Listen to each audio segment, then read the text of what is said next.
Hello and welcome to a very special edition of the Moviescramble podcast. Today I am joined by only one of my famous colleagues. Today it is just myself and Mary.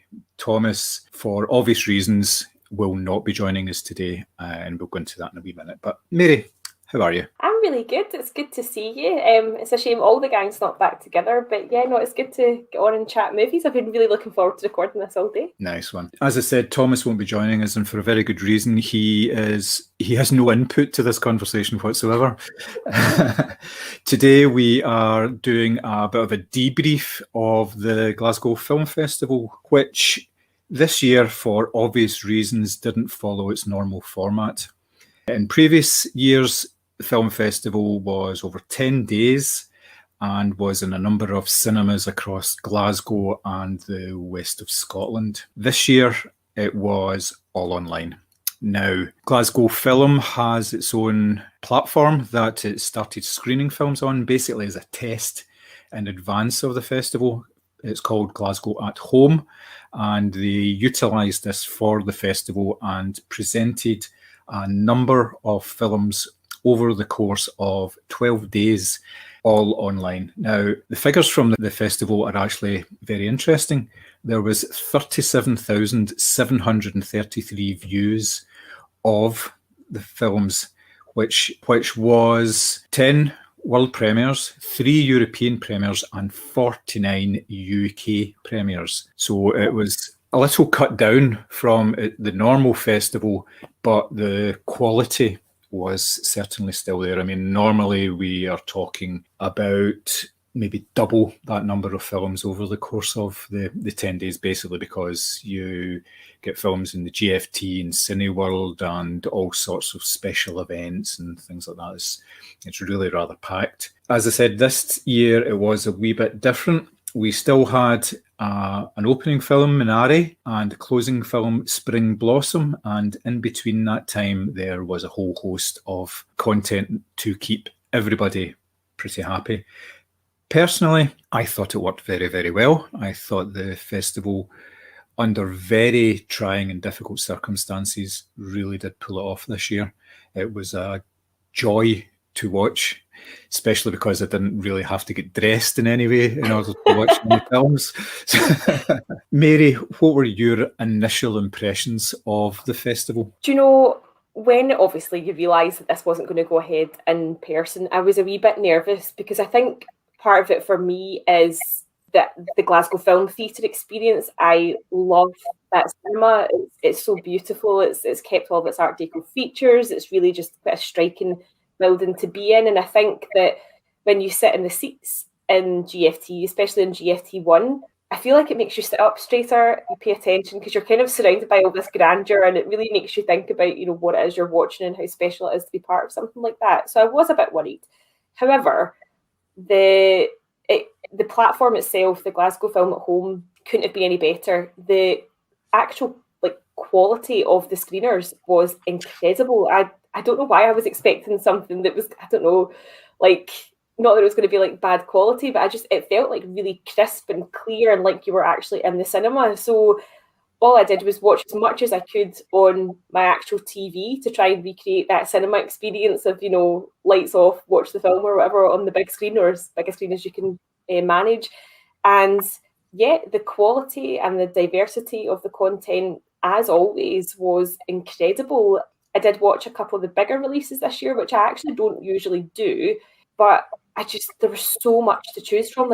It was not okay, well, it's online this year, so there's only 20 films, take your pick. There was hundreds and hundreds and hundreds, female directors, people of colour in the cast, films about LGBT experience, films about, female experience, retro sort of throwback horrors, comedies, dramas, you name it. And I didn't lose any sense of, I didn't feel like I'd sort of been shortchanged. It definitely still felt like this is a good festival. So yeah, no, I really, really enjoyed it. Mm-hmm. The festival platform was provided by a company called Shift 72, who also did it for the London Film Festival.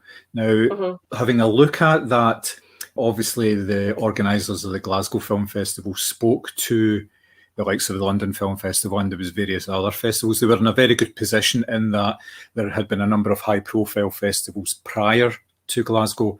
Obviously, there was still the likes of Toronto and London, and I think it was like Telluride and various other places all had their festivals ahead of this. So they were able to speak to various organisers in these other areas and work out sort of the best format for Glasgow. And what they decided was they would have the films premiering at a certain time on a certain date to give a full sort of schedule. But there was elements there that allowed people to watch the film at their own pace and within a time period. For instance, if you bought a film, then it was made available to you. Say you bought it and it was coming on the Monday at 7:30, then you would have 3 days to watch it. And within those 3 days, you would have 12 hours. Once you actually started, you clicked play. So that gave people an awful lot of freedom. They weren't actually constrained by having to turn up at a screen and view it at a certain time. And then, as always happens with these festivals, you get double booked, or there's things that you want to see and they just physically can't get from one venue to another in time in order to see it. So it kind of eliminated all that as well. So it was a very pleasant experience because of that. And as you say, the quality of the presentation was absolutely fantastic. It was HD quality, and I was just like yourself. I plugged my laptop straight into the television and just watched it straight from there, and absolutely perfect. Really good. So let's talk about the films themselves. Now, as I say, there was a number of high quality movies that were out there. What I found was that, and I don't mean this in a negative way, but film festivals are miserable. They really are. See the films that you get. Well, we said this, yeah. They are miserable. It's all death and destruction, and oh man, it's just it can be really, really bleak. You don't get a lot of light-hearted romantic comedies, let's say, for a very good reason, because it's not that type of environment. Now, under normal circumstances, that's fine. It's all escapism anyway. But it was kind of different this year, especially if you're sitting in your house and you're watching two guys in South Korea battle out in the street, you know, and you're going, oh my God, you know, it would get a bit much, but it was very good. So what we will do is we will talk about some of our favourites, talk about a couple of favourite films, and kind of take it from there. Now, you did an awful lot of reviews for the site. Everybody, please check them out. They are all excellent. That would be lovely. So, thank you. What was your sort of first pick, your sort of first highlight of the festival? Oh, do you know, I've really struggled with this all day because there's kind of 3 or 4 films that sort of really, really stood out. As you say, there was plenty of grim to go around. There was a couple where I was like, not struggling to get to the end, but I missed having the relief of, like, I don't know, heading to the Raven afterwards for a pint to debrief as opposed to just sitting in my jammies on the couch. I think the first pick that I'm going to go with is, oh, this is so hard. I think I'm going to go with Vicious Fun, which was part of the kind of Fright Fest sort of sub-festival, I don't know if you would call it that. This is what you said to me. A group of serial killers attending a 12-step meeting tried to kill me and my accomplice before disappearing, leaving us with 3 dead bodies? No, 2 dead bodies. It's one word, right? Bullshit. Sorry to interrupt your meeting. Thanks so much for coming out. How do you maintain your lifestyle and keep your urges under control? I murdered the same victim repeatedly. Just give me a pass. Have you ever listened into a kidney? What is this, some kind of support group for serial killers? Why are you here? It's complicated. It's a sort of retro 80s horror comedy where a young guy who is 100% dressed like Marty McFly and very much on purpose finds himself in basically what you would call Serial Killers Anonymous. It's a sort of support group for people who are controlling their urges, shall we say. And I absolutely loved this from start to finish. It was so over the top, so mental. There was like proper 80s synth just blasting all the way through it, while some of these ridiculous, like even people are getting their insides pulled out or, you know, hands hacked off. It was so much fun. It was so like, oh, what's the word? Like kind of kitsch almost, but in a good way. But there was plenty of violence. There was plenty of nonsense. The only thing I missed was seeing it with a Fright Fest audience, because Fright Fest audiences usually super loud, super rowdy, and they're like, you know, whooping and hollering the whole way through the film and laughing out loud. But oh, I just love this film, and I can't recommend it enough. If it comes to Shudder, something which a few of the Fright Fest movies usually do, I cannot recommend it enough. It was hysterical, but has plenty of violence and sort of jump scares to keep you going as well. I know you saw it as well and loved it. It's such a good movie. Oh yeah, it was excellent. I really liked the 80s sort of throwback element of it. Yeah. And the fact that it was complete, it didn't care that it was completely over the top. The serial killers were proper hack and slash killers. With their only motivation was that they were killing people and they all really enjoyed doing it. And yeah, the support group element of it was excellent. The fact that they would meet to talk about their problems and everything. Yeah, it was really, really good. Really very, very well thought through film. I mean, the do with it is the whole sort of production design, the fact that it looked like an 80s video and everything like that as well. Yeah, it was smashing. And like you say, the Marty McFly link wasn't lost on me either. That was excellent choice. Really good. My first choice is it's actually one of the few comedies that I managed to see at the film festival. It's called Redemption of a Rogue. A tale of a great deluge falls into my mind. A tale from the gutter. But even in the sewers of the world, all humans have a craving for life. Are you happy with some of this? It's a very dark comedy, obviously, as you would imagine for these sort of times.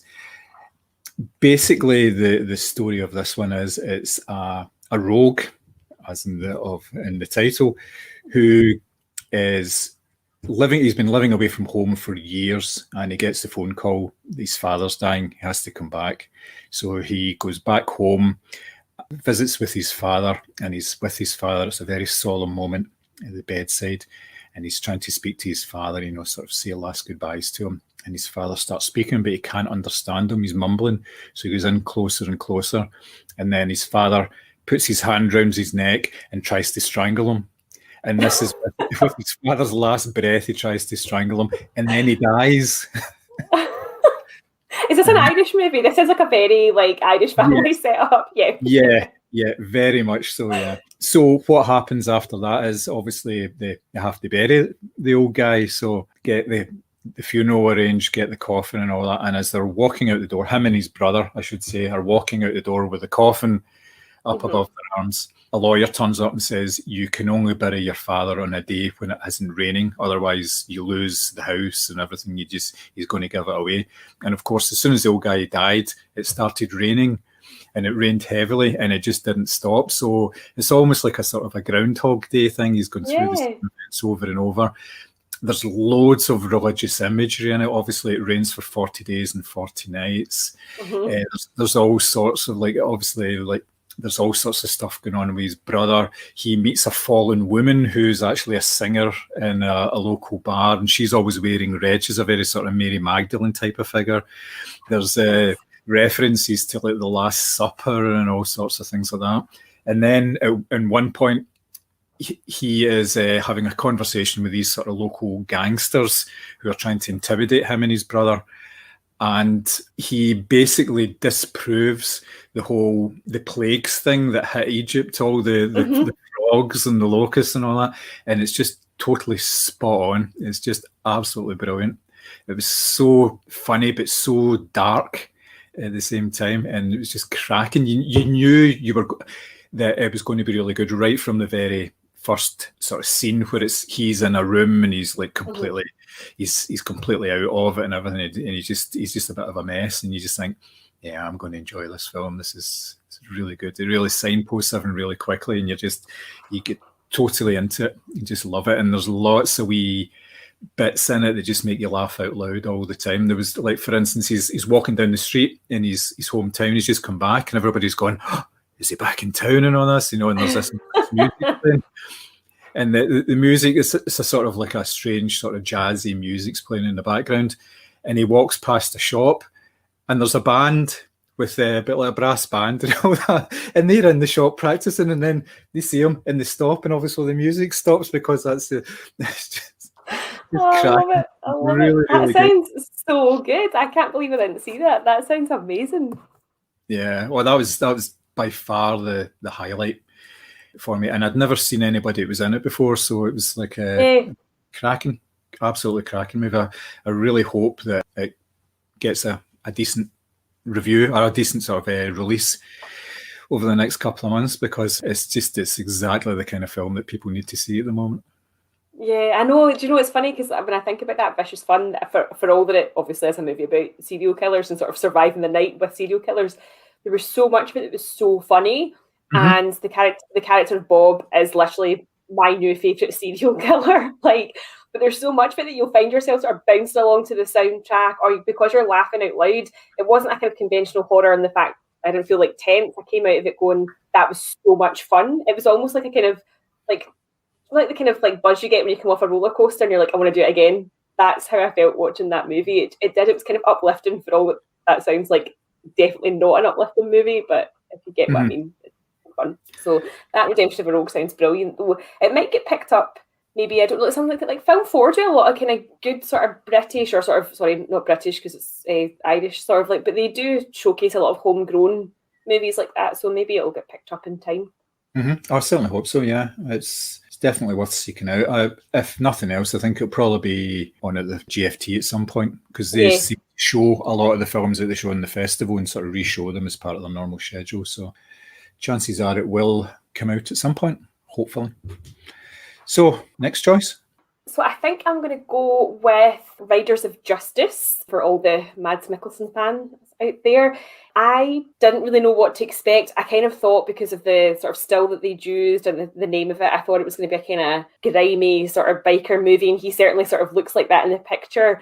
This kind of just confounded my expectations, and I still don't quite know how to describe it, but it kind of starts off with a massive big explosion on a train, and it kind of suggests that there are certain quirks of fate, that, if people had been sitting in certain seats or people had got off the train at a different time, kind of how would life turned out sort of thing. But then it sort of goes on to these two maths geeks, and that's the only way I can describe them, who turn up at Mads Mikkelsen's house because he'd lost his wife in this explosion, and they're like, we think we can prove that this was not an accident, it wasn't a train crash, and we think we can prove this was done on purpose, and we're going to help you avenge your wife. And from there, I'm kind of loath to use this term, but it kind of becomes like a screwball comedy. Like, I know that sounds ridiculous, because there is, again, like Vicious Fun, there's so much violence and it is some pretty nasty stuff, but it's coupled with this really like just savage comedy that runs all the way through it. Like, it's the whole kind of idea of, the sort of odd couple, because these two math geeks with their, severely overweight friend who likes to hack into CCTV cameras and has been bribed by pizza to come and, help them find out who this bomber might be. And obviously Mads is this kind of stoic ex-army, just trying to look after his daughter, but really wants to basically kick fuck out of whoever's done this to his wife. And as I say, it doesn't sound great, because it's a kind of comedy, drama, revenge, thriller, sort of violence type film. But it just works. Like, I watched it, and I was like, oh, I could watch that again. It was so clever. The humour was so dry and so well executed. And I just thought everyone who was in it was excellent. Like, there wasn't a wasted character. It was just really, really well done. And I'm thinking because it's got Mads Mikkelsen in it, it will get a slightly bigger audience, but I hope more people get to see it, because I've never seen something merge, like, a sort of revenge thriller with a screwball comedy before.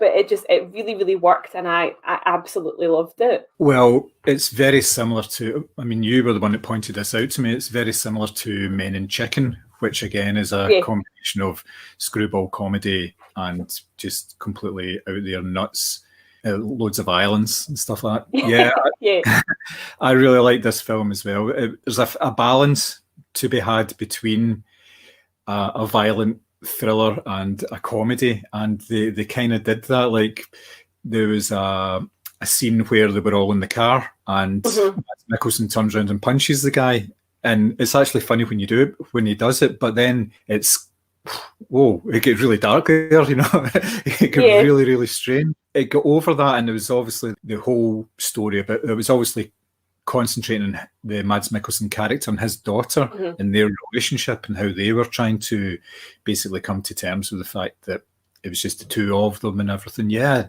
that worked really well. But yes, it's a strange title of a film. I don't know if that's just the translation is a bit strange, because Raiders of Justice sounds like it sounds like a Bon Jovi song, you know. It makes me think of like leather waistcoats with like, you know, weird images or whatever printed on them. I kind of wondered where it'd come from, because the Danish title certainly looked really, really long when you saw it on screen, and I was like, wonder if that is an exact translation or not. Because if you do watch it, the maths geeks and the sort of CCTV guy, they're definitely not, I mean, they're riding nowhere fast, that's for sure. They're just kind of wee guys in anoraks who like to work out, you know, problems or whatever. But it was such a great film, and I think hopefully because it is a kind of Mads Mikkelsen vehicle that it'll get picked up. Yeah, I certainly hope so. It was particularly good. My second pick is a Spanish film called Rosa's Wedding. This is a film that was about a 40-something woman who basically has had enough of her life. She's in a situation where she has a teenage daughter who is living away from home. I think she's actually living in another country with a couple of kids. She is working in I think it's one of these facilities that provide clothing and outfits for television and movies. So she's working there. She's not in charge of it, but she seems to be doing the majority of the work. So she works really hard for all this. And because she doesn't have any dependents in terms of her own family, everybody just kind of piles their problems onto her. Her brother asks her to look after his kids because he's going through a divorce. So she has to go and feed them and look after them. She has to take her father to his medical appointments. And what really breaks the back of the camel, so to speak, is the fact that she gets home and there's a pile of plants lined up outside her house from her next door neighbour who has gone away on holiday for 3 weeks, and it's just said, "Water me." So her moment of enlightenment is when she's actually doing a fitting for an actress who is going to be involved in a wedding scene, and the woman is reciting her lines while she's getting dressed up in her wedding dress, and she's like going through her vows, saying, you know, I promise to be faithful and all this, and it just kind of sets off something in her own brain. So she decides that she's going to chuck everything. She's going to go back to her own hometown where her mother and father came from, and she's going to reopen her mother's dress shop, which has been lying dormant for years and years. And that's what she's going to do. And in addition to that, she's going to get married to herself. Now, this is where Sorry, that's just not what I thought you were going to say. I was like, oh, right, okay. It's the phrasing of that actually sets up the sort of the meat of the story, because in saying that she was going to get married, then her family automatically thinks she's getting married to the guy that she's seeing on and off. But in reality, she's basically making a commitment to say, I'm going to look after myself. I am number one here. You know, I've been doing things for everybody else and I've been neglecting myself. So therefore, from now on, it's all going to be about me. Everything has got to do, you know, it's all looking inward rather than worrying about what everybody else is doing. But she doesn't really communicate that to her family. So she says to her brother and she says to her sister and her father, look, I'm going to have this ceremony on the beach. I'd like you all to come. But it's going to be very small. But of course, when the brother gets into town, he meets up with other people who they've known for years and years because it's their old hometown. They invite them all.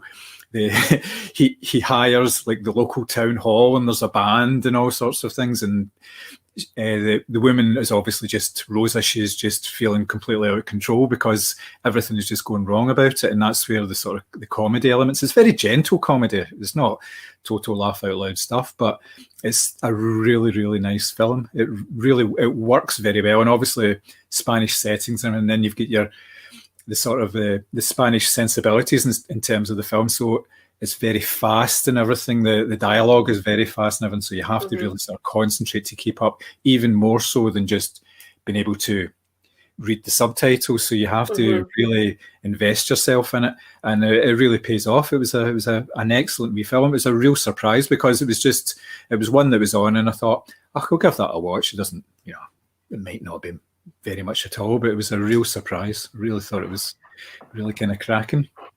I really hope they put that on the Glasgow Film at Home platform soon, because you have just sold that to me. Like, that just sounds perfect. Like, this whole idea of this like wedding becoming even more chaotic when it's not actually like an actual wedding, it's just this woman declaring her love for herself. Like, oh, I'm there for that. I am gutted I have missed that, and I really hope they put that on the platform soon, because that sounds tremendous. Obviously, the films were presented online, and under normal circumstances, when you attend screenings at the Glasgow Film Festival, you get an introduction from one of the co-directors.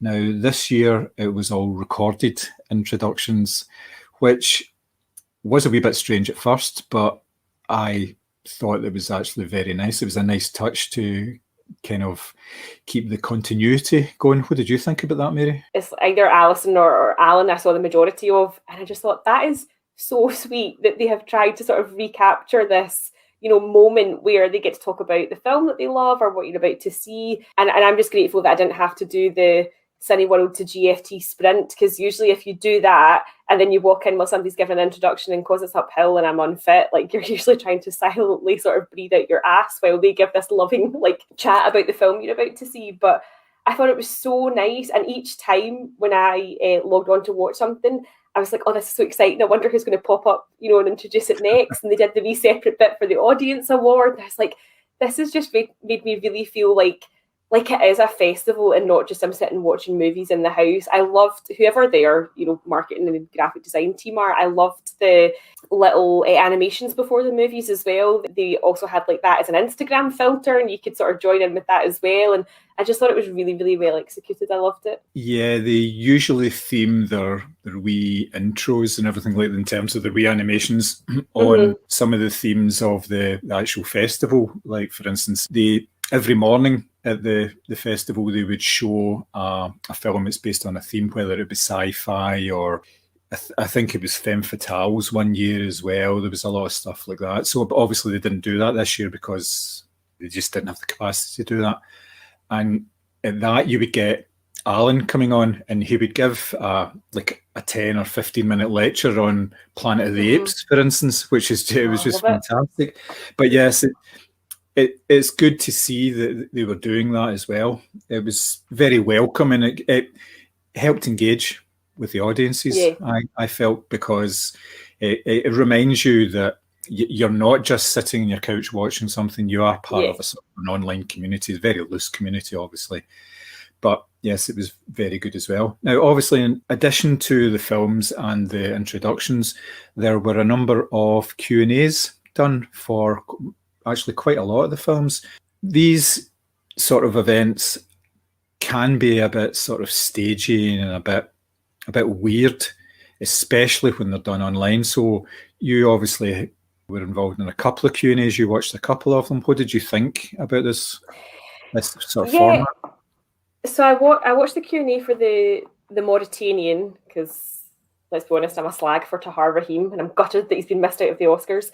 And I watched the Q&A for Shorta. Now, you couldn't have got two different Q&As. So obviously the Mauritanian, I think it was Alan Hunter that did that one. And you've got Jodie Foster, and you've got Kevin McDonald, and you've got Tahar Rahim. And this is obviously part of a massive junket that they're doing. And it was they gave great answers, really insightful, really like just good polished answers. Kevin McDonald was talking about obviously discovering cinema in Glasgow and his sort of love of that. And it was really, really nice. And there was lots of insights into the characters and stuff like that as well. So that was really good, and I really loved it.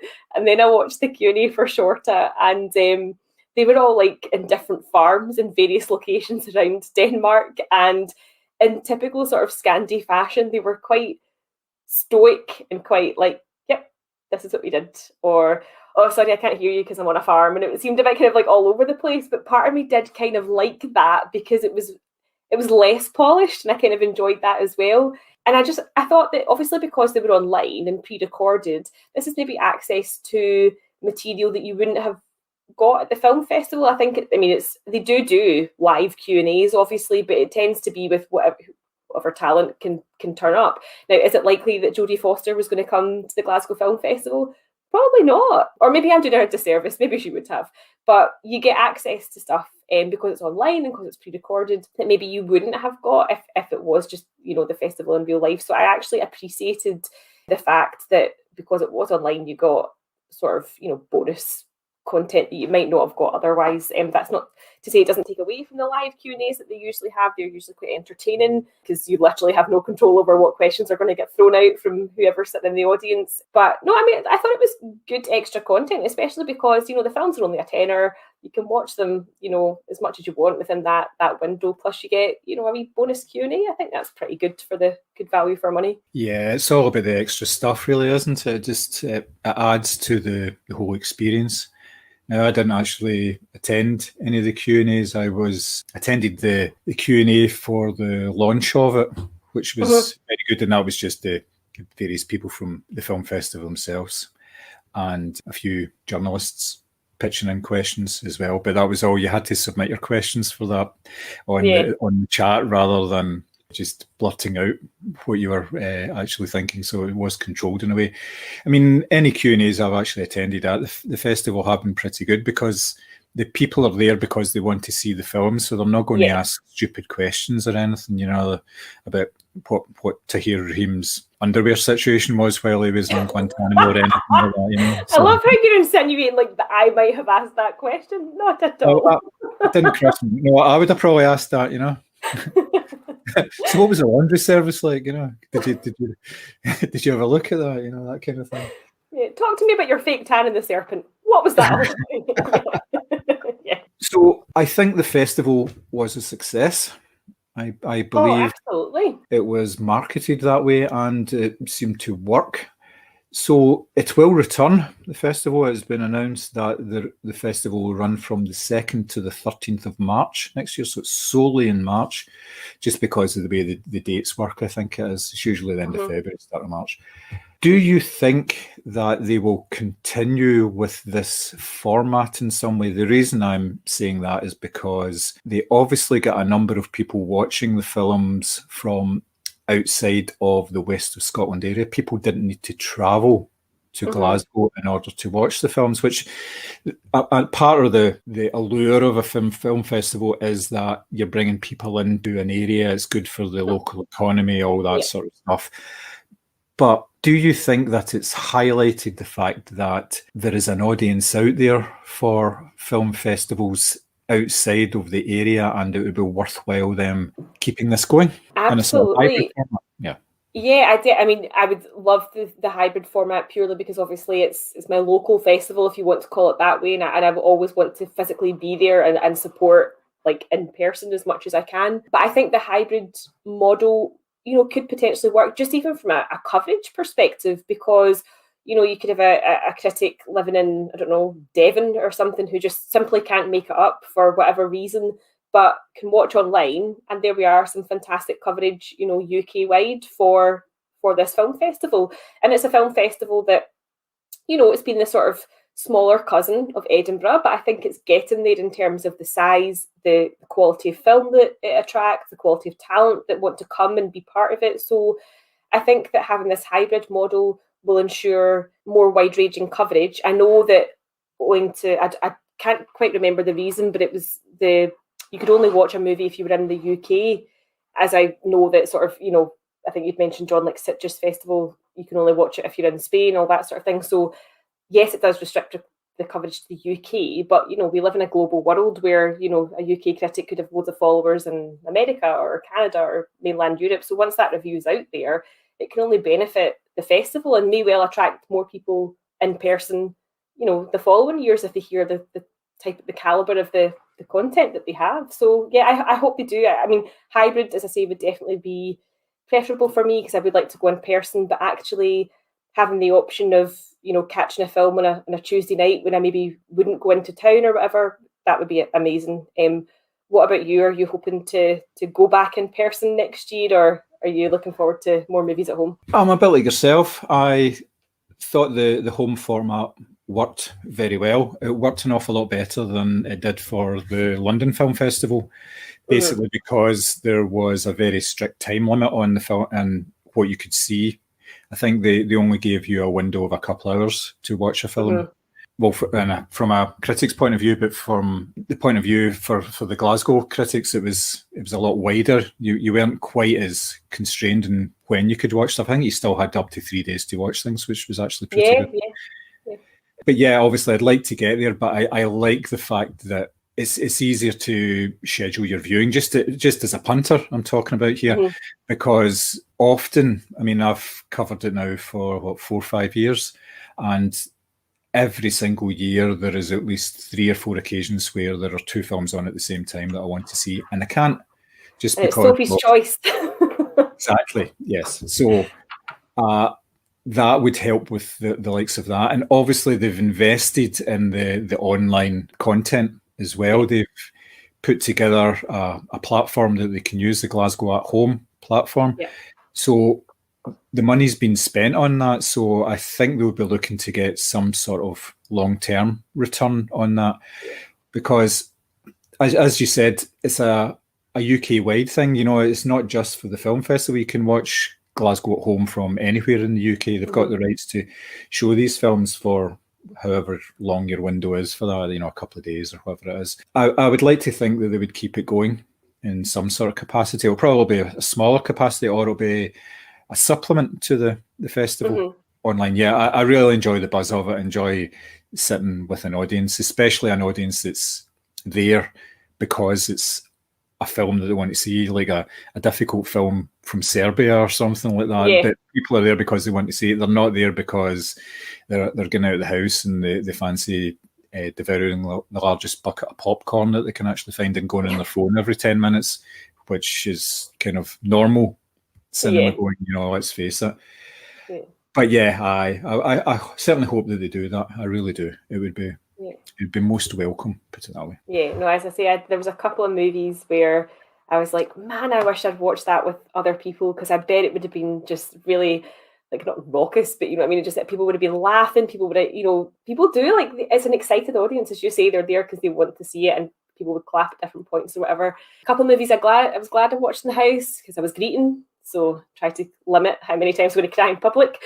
But yeah, I'm really looking forward to what they have to offer next year and how they'll kind of go ahead and what they'll, as you say, you know, it might be a supplement or it might be an alternative to, you know, maybe it depends on what the appetite's like for that sort of thing. But I definitely think that this kind of hybrid platform would be really beneficial, just in terms of getting the name out there of the festival, and as you say, enabling you to, you know, see a couple of movies that you fancy that are on at the same time. So it kind of works from a critic's perspective and a sort of consumer's perspective. So yeah, I'll be keen to see how they do it next year. Obviously, there was less critics involved this year, basically because they were trying to maximise the number of views. That's basically every film that you get for a festival. I think they basically had to renegotiate everything.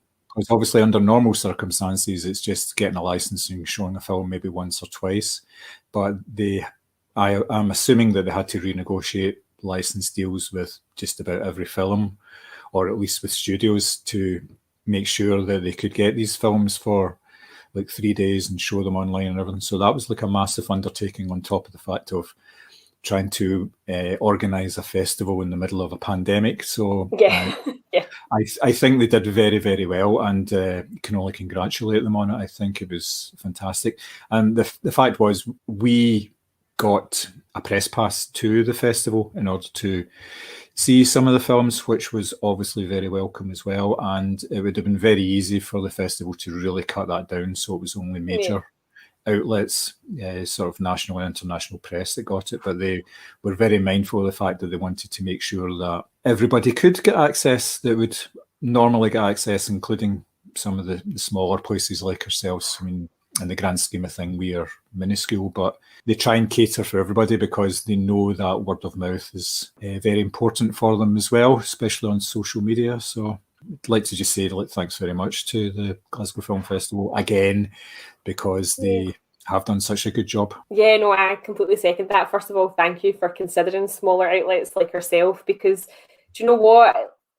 no matter where you write for, if you write about movies, you do so with love and with passion and with knowledge. And I think it's amazing to get the opportunity to cover these films as a kind of smaller outlet. So, yep, thank you to the press team who also responded to my ridiculous emails as well about not understanding how things work. They must have been like, oh Christ, it's her again. So really, really appreciate whoever was responding to those emails. And yeah, just thanks for putting on a really good show, as it were. It was so fantastic. It kind of took me aback as to how excellent it was. I was kind of unsure, as I said at the beginning, as to how that experience would be, but I loved every second of it. So roll on 2022. Nice. So that is our wrap-up of the Glasgow Film Festival 2021. Most unusual festival in a most unusual year, I can say with some confidence. And it's only February. It's only March, actually. That's even worse. Only March. Yeah. So thank you very much to our listeners, as usual. We really appreciate everything that you do in terms of downloading and listening and occasionally commenting on stuff. We do get comments back, which is always good to hear, and normally it's not anything terribly negative for him, so that's obviously a bonus. If you'd like to get in touch with us about anything to do with movies, you can get us on all of the social media channels at Moviescramble, and you can email the podcast as well with any suggestions or comments at podcast@moviescramble.co.uk. So I'd just like to say thanks very much for listening, and we shall return very soon with a more scheduled programme, if you like. So we shall see you soon. Bye-bye. Bye.